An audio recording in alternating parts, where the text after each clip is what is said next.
Əsa ikilisinə keçid etdikdə, Qoç bürcünə aid bir kartla, yəni atəş elementi ilə davam edirik. Burada gördüyünüz kimi bir adam var və bu adamın bir səyyah olduğunu anlaya bilirsiniz. Yəni geyimlərindən və duruşundan onun bir səyyah olduğunu deyə bilərəm. Əlində bir kürə var və yanında 2 dənə əsa var. Əsalardan birini tutub, o biri isə arxasında dayanıb, qarşıdakı əraziyə baxdırda dağlar var. Dağların onsuz da bir məqsəd və hədəf olduğunu söyləmişdim. Öndə olduqca yaşıl bir ərazi var və dəniz kənarında dayanıb, təhlükəsiz bir şəkildə irəliyə baxır. Əslində beynində iddialar var və burada kiçik bir məqama diqqətinizi çəkmək istəyirəm. Bir əvvəlki kartda əsaların hələ reallaşmamış fikirlər olduğunu söyləmişdim. Əsa ikilisi. Bu fikirlərdən birinin yavaş-yavaş gerçəyə çevrildiyini bizə göstərir. Ümumi mənasına baxdırda, komfort zonamızdan çıxmağımızın lazım olduğunu söyləyir. Əlindəki kürə, yəni dünya, bunu təmsil edir.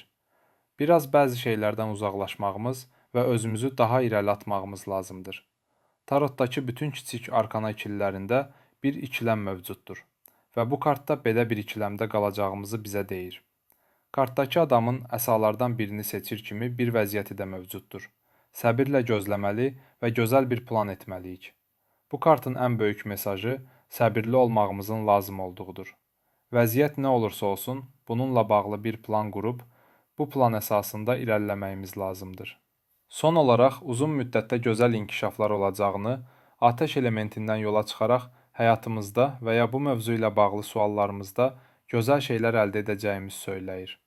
Amma dediyim kimi, bir plan qurub, bu plana sadiq qaldıqda bu inkişaflar reallaşacaq. Karyera və iş həyatına baxdırda da əslində demək olar ki, eyni şeyləri deyə bilərik. Sadəcə buradakı düşüncələrimizi, yəni kartın verdiyi mesajları karyeraya görə düşünməyimiz lazımdır. İlk növbədə irəliyə yönəlmiş planlardan bəhs edir. Bu, onsuz da kartdan çox rahatlıqla çıxara biləcəyiniz bir mənadır. Bəzi şeylərin hazırda deyil, amma gələcəkdə edə biləcəyimiz planlardan bəhs edir və beynimizdə bunların davamlı olaraq bir keçid mərhələsində olduğunu söyləyir. Əsa ikilisi əslində əsa asının bir davamı kimidir. İkincisi, diqqətli baxmağımızın lazım olduğunu söyləyir. Bu nöqtədə özünü geri çəkmə vəziyyəti də mövcuddur və adam da gördüyünüz kimi bir fürsət axtarır kimi görünür.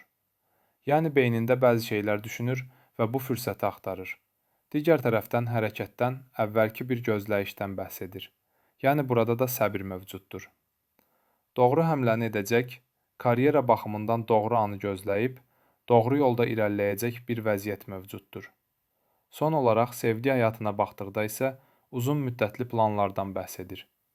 Bu planlar onsuz da əsa, yəni atəş elementindən gəldiyi üçün, əgər bir münasibət içindəyiksə, daha irəliyə yönəlmiş və daha dolu, daha düzgün planlar edəcəyimizi bizə söyləyir.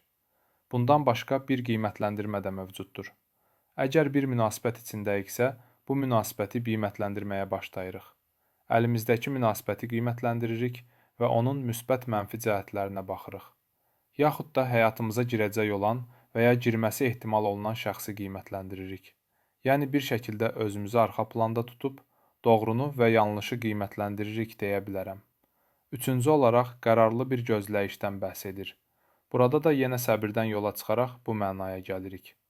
Hədəfə kilitlənib və bu şəxs qərarlı bir şəkildə gözləyir.